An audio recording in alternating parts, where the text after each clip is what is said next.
Hey everyone, this is Brian Hartman. I'm an ER doctor and the start of a new video series about how to avoid coming to see me in the emergency department. Seems like a relevant topic, right? Sometimes you get sick, you need to be seen. Sometimes accidents happen and a visit is unavoidable.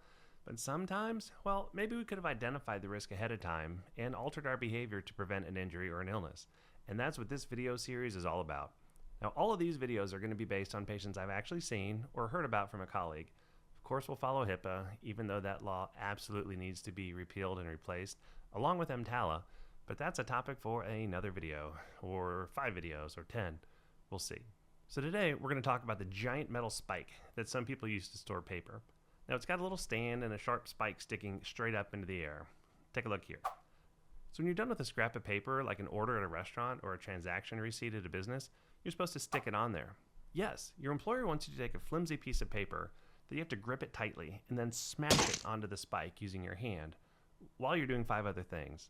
Now, what could possibly go wrong? I mean, look at your fingers, all right? Hold them up, look at them. It's like golf and trees. They're mostly air, right? Just aim the spike right at them and you'll probably miss. So that's what we do. We palm the receipt, spread our fingers, smash the paper down on the spike. And it's probably fine 99.9% of the time, which means 1 in 1,000 times you're gonna stab yourself with a giant sharp spike. Now let's say you burn through 50 orders a shift. That means every 20 shifts, you're going to poke yourself. If you get it right 99.9% of the time, you still poke yourself every 20 shifts. Now this reminds me of a scene from Aliens. Now check this video out. Hey, what are you doing, man? Hey, what are you doing? Come on, quit messing around, Drake. Come on. Bishop, hey, man.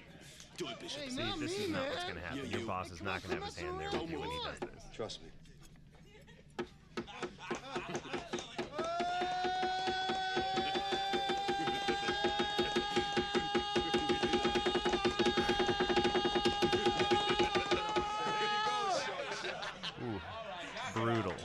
Brutal.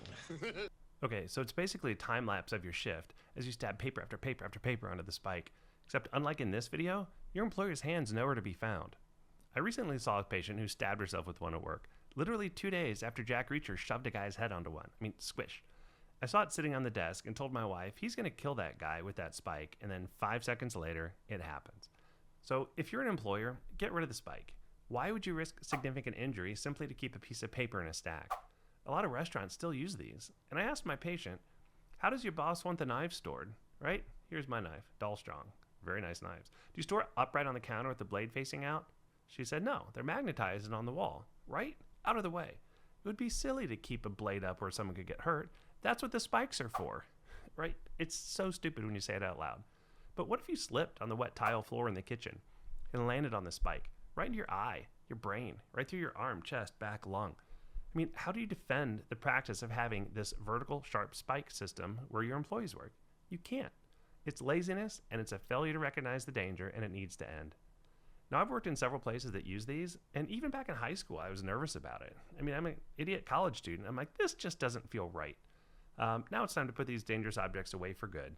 We can replace them with a box and a rock, something much less likely to cause injury unless you grossly misuse it, unlike the spike where you get hurt using it appropriately. Okay, that does it for this video. I'll see you later, but hopefully not in the ER.